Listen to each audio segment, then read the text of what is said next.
Welcome to DonadonSDD. Here you'll find informative videos on our product. Thanks for your time.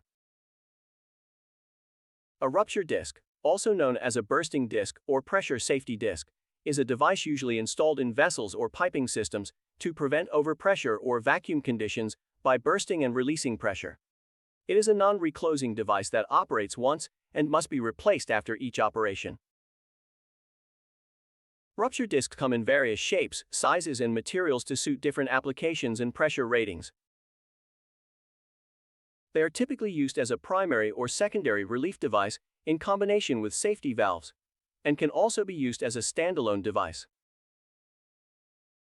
Rupture disc offers several advantages such as quick and reliable response time, low cost, and free of maintenance. They are widely used in a variety of industries, including chemical, pharmaceutical, food and beverage, oil and gas, and more. Discover more about our top quality products and services by visiting our website at DonadonSDD.com. If you have any questions or require further assistance, feel free to reach out to our team of experts at DonadonSDD at DonadonSDD.com.